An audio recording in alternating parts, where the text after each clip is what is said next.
মোটামুটি ৫ মিনিটের মাঝে আমরা পৌঁছে যাই ঝর্ণাটিতে। ঝর্ণাটির পথে ২৩৫টি সিঁড়ি এবং ছোট্ট একটি সেতু পার হয়ে নিচে নামতে হয়। প্রায় ১০০ ফুট উঁচু পাহাড় থেকে নিচে গড়ে পড়ে ঝর্ণার জলধারা, যেটি আপনাকে অবশ্যই মুগ্ধ করবে। ঝর্ণাটি গোসলের জন্য আদর্শ জায়গা হলেও এখানে গোসলের সময় অনেক বিপদের সম্মুখীন হতে হয়। মোটামুটি ৫ মিনিটের ভেতর আমরা পৌঁছে যাই ঝর্ণাটিতে। ঝর্ণাটির পথে ২৩৫টি সিঁড়ি এবং ছোট্ট একটি সেতু পার হয়ে নিচে নামতে হয়।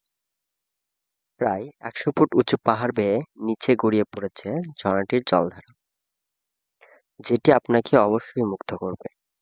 ঝর্ণাটি গোসলের জন্য আদর্শ জায়গা হলেও এখানে গোসলের সময় অনেক বিপদের সম্মুখীন হতে হয়। মোটামুটি ৫ মিনিটের ভিতর আমরা পৌঁছে যাই ঝর্ণাটিতে। ঝর্ণাটির পথে ২৩৫টি সিঁড়ি এবং ছোট্ট একটি সেতু পার হয়ে নিচে নামতে হয়। প্রায় ১০০ ফুট উঁচু পাহাড় থেকে গড়িয়ে পড়েছে ঝর্ণার জলধারাটি, যেটি আপনাকে অবশ্যই মুগ্ধ করবে। ঝর্ণাটি গোসলের জন্য আদর্শ জায়গা হলেও এখানে গোসলে অনেক বিপদের সম্মুখীন হতে হয়।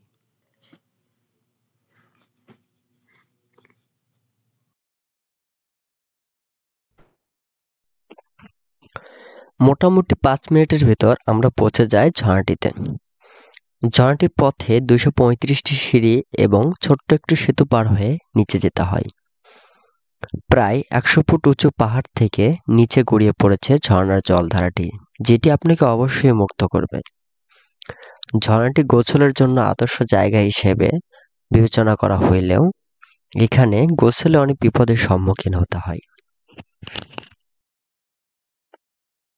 মেঘের এই সৌন্দর্য যা আপনাকে শতভাগ অভিভূত করবে। সকালবেলা মেঘের সৌন্দর্য দেখার জন্য সাজেকের হেলিপ্যাডকে আদর্শ জায়গা হিসেবে বিবেচনা করা হয়, কারণ হেলিপ্যাডের চারপাশে ফাঁকা জায়গা থাকায় মেঘের একটি সুন্দর ভিউ দেখতে পাওয়া যায়। হেলিপ্যাড থেকে দূরের মিজোরাম রাজ্যের পাহাড়গুলোর মাঝে মেঘের উপস্থিতি স্পষ্টভাবে ফুটে ওঠে। চারদিকে যতদূর দৃষ্টি যায়